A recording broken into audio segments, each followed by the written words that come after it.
Tu vas encore aller sur Panini? Oui, mais il mérite, Margot.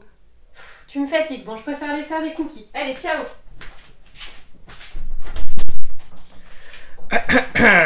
Bon, j'espère que vous allez bien. Alors, on va parler de Panini. Pourquoi?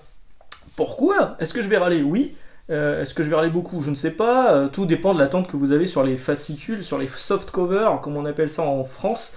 En fait, il y a Watchtower Comics, le site Watchtower Comics, qui a levé le lièvre, comme on dit dans le 6-2.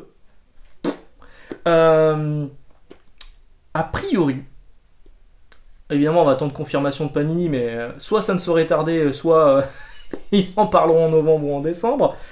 A priori, les fascicules s'arrêtent au mois de décembre. Ce seront les derniers numéros, numéro 9 de Avengers Universe. Je parle que de Avengers Universe et de Spider-Man. Amazing Spider-Man. S'arrêteront au numéro 9 pour être relancés le mois suivant, en janvier 2022, sous un nouveau nom, sous une nouvelle pagination, avec un nouveau sommaire. Ça s'appellerait Marvel, ça sera plus gros, donc sans doute plus cher. Mais ça, on va en parler un petit peu. Donc si vous voulez avoir des bonnes infos, faut pas aller sur les sites officiels, malheureusement. Les sites de news officiels, je sais pas ce qu'ils vont en parler là. Bon, au moment où j'enregistre cette vidéo, nous sommes dimanche, hein, donc je pense que là, ils sont en repos. Est-ce qu'ils vont en parler dès le lundi, dès le lendemain? Peut-être, je ne sais pas. Je le souhaite, hein, parce que mine de rien, c'est quand même leur boulot aussi. Mais là, du coup, on a Watchtower Comics, qui est un site indépendant, qui sont des journalistes passionnés. Enfin, des journalistes, ils sont pas vraiment journalistes professionnels, j'ai envie de dire. Enfin, je crois pas. À trouver cette info. Donc, du coup, j'ai creusé un petit peu, moi aussi, j'ai cherché. Je vous ai demandé des conseils sur Twitter. Certains avaient vu justement le sommaire. Enfin, pas le sommaire, mais un résumé du numéro 9 qui sort en décembre sur certains sites. Donc je vous ai demandé où vous les aviez trouvés. Et effectivement, on trouve les résumés sur la Fnac, sur Amazon.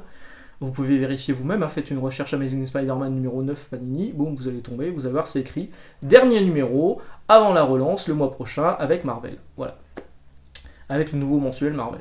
Et c'est écrit exactement la même chose pour Avengers Universe, dernier numéro, avant la relance le mois prochain pour le magazine Marvel. Donc moi j'ai pas encore pu vérifier au boulot, parce que je ne travaille pas le dimanche, mais si c'est déjà sur la Fnac et c'est déjà sur Amazon, il y a de grandes chances que ce soit aussi le cas dans les autres bases de données des libraires. Alors du coup, Panini avait pris pour habitude de relancer leur fascicule à l'arrêter au numéro 12 et relancer derrière. Je disais même, ça sert à rien que vous mettiez 001 sur vos numéros parce que vous n'allez jamais au-delà de la dizaine. Et ben là, ils vont même pas jusqu'au numéro 10, donc ils auraient pu mettre juste 1, 2, pas besoin de plus, hein. Ils vont jusqu'au numéro 9, ils arrêtent, le numéro 10 n'existera pas.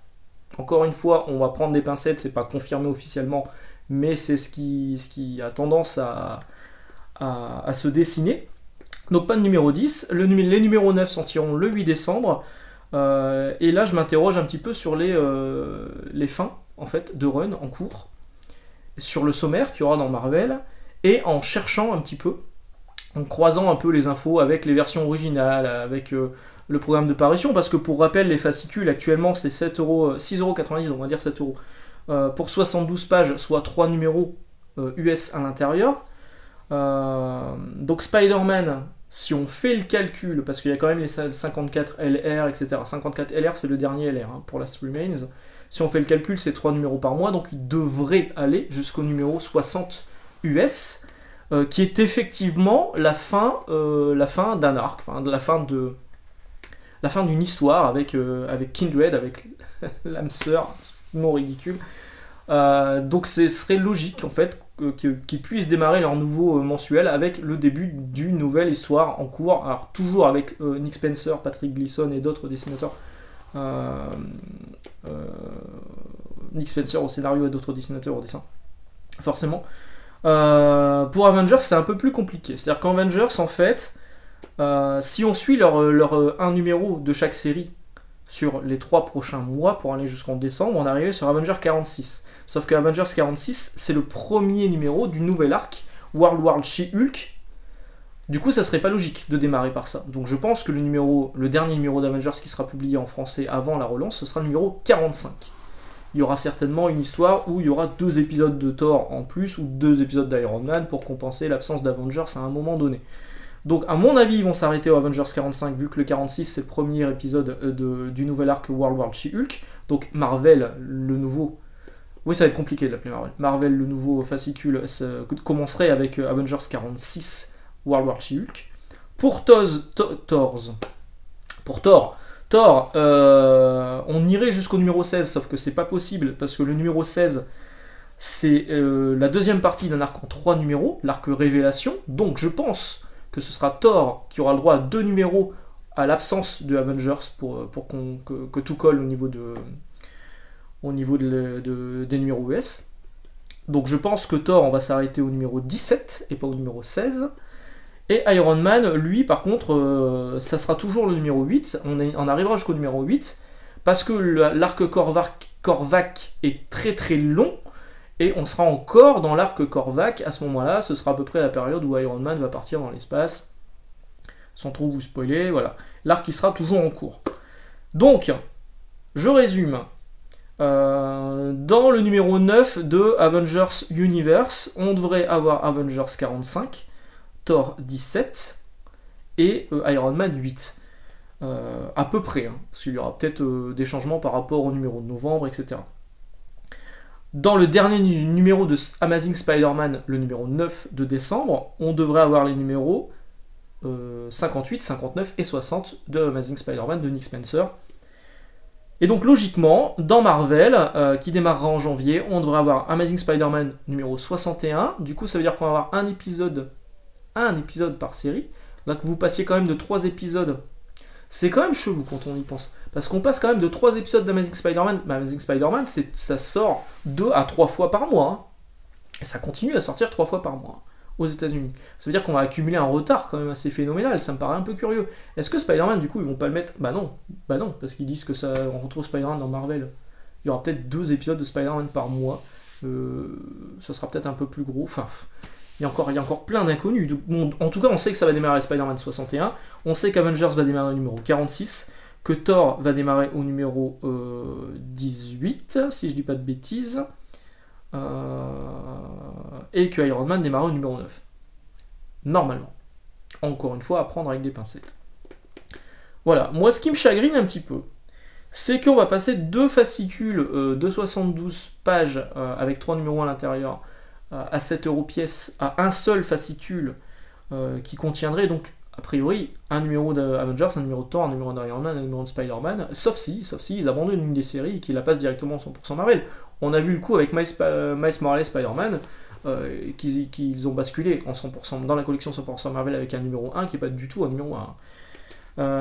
Voilà, donc là il y a encore une inconnue de ce côté-là, mais du coup on va perdre un fascicule par mois pour se retrouver avec un fascicule qui sera certainement plus gros. J'espère que vous aimez la formule des Dawn of X. D'après Panini, tout le monde aime la formule des Dawn of X. C'est pour ça qu'ils font ça avec King in Black, c'est pour ça qu'ils font ça avec Empire. C'est la nouvelle formule référence chez Panini, donc il y a de grandes chances que ce soit cette formule-là, un gros pavé à 16 balles. 16 balles, sur Dawn of X, on est sur du 176 pages, sur Empire, on est du 168 pages. Si on respecte les 72 pages des 2 fascicules réunis en un, ça fait 144 pages. Les comptes sont pas bons. Donc c'est pour ça que je me demande s'il n'y aurait pas 2 épisodes de Spider-Man. Il n'y aurait pas un épisode en plus pour avoir un fascicule assez costaud à 16 €. Maintenant, il n'y a plus de prix d'appel. Le prix d'appel de 7 €, vous l'avez plus pour les nouveaux arrivants. Maintenant, il faut passer directement à du 16 balles si on doit suivre les fascicules. Historiquement, c'est compliqué parce que j'en voyais, je crois que c'est la rubrique de Batsy qui disait ça, que je salue, que ça fait 25 ans qu'il suit Spider-Man, un fascicule Spider-Man en kiosque pour s'y retrouver.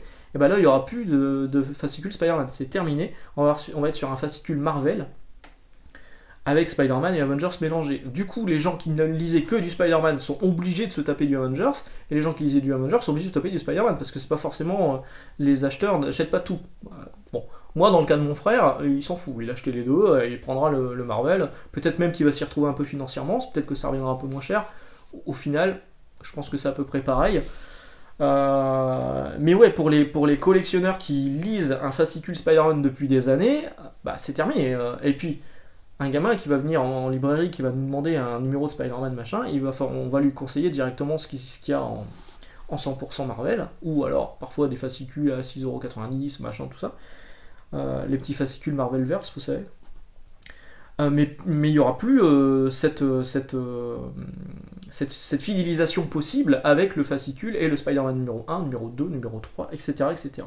Là, c'est directement, il va prendre un truc, ça s'appellera Marvel, boum, il va acheter un truc qui s'appelle Marvel, il va se taper tout du Marvel, avec parfois des séries qui ne sont pas forcément adaptées. Ouais, moi ça me chagrine, d'autant plus que les fascicules Marvel fonctionnent bien. Dans ma librairie, hein, toujours je parle à mon niveau, ça fonctionne vraiment bien. Et est-ce qu'on va pas perdre des clients qui vont se dire, bon bah c'est bon, la Panini m'a saoulé, j'arrête. D'autant que, bon, on sait que les traductions, on sait ce que c'est, on sait que au niveau éditorial, bon, c'est pas non plus la folie. Donc, bon, voilà. En fait, est-ce qu'ils sont pas en train d'imiter un petit peu ce qu'a fait Urban avec Batman bimestriel, ce gros Batman qui sort à 12,99€ avec une histoire enfin plusieurs histoires de Batman, des histoires de détectives comics et un arc complet d'une autre série. Est-ce qu'ils vont pas peut-être imiter ça? Il y a encore plein d'interrogations. Moi, je m'attends juste à une fusion des deux fascicules dans un seul fascicule un peu plus gros et forcément un peu plus cher.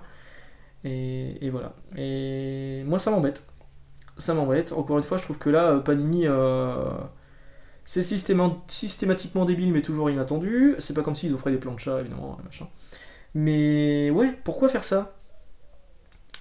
Pourquoi faire ça? Ça se vendait, moi je m'étais fait à l'idée que au mois de mars il y aura une relance. Hein. Et ben non, elle arrivera plus tôt que prévu, elle arrivera en janvier. Et puis pour combien de temps, du coup, Ouais, c'est vraiment un choix curieux. Encore une fois, si vous avez la possibilité de lire en VO, bah lisez en VO. Moi, Spider-Man, ça fait un moment que je l'ai lu en VO et j'ai des trade paperback réguliers à prix plutôt correct en softcover. Voilà. Aujourd'hui, moi, si je voulais suivre Spider-Man et que je lisais Spider-Man depuis des années, bah, je serais obligé de me taper un Marvel avec d'autres séries qui m'intéressent pas forcément. Voilà. Dites-moi ce que vous en pensez dans les commentaires. A priori, vu les réactions sur Twitter, vous n'êtes pas complètement fan du truc. En espérant que ce soit vite confirmé et que Panini mette les choses au clair et nous explique clairement le tarif, le sommaire et la pagination. Et voilà. Dites-moi ce que vous en pensez. Je vous souhaite une excellente journée, d'excellentes lectures. Et puis bah, du coup, à très bientôt. Bye bye.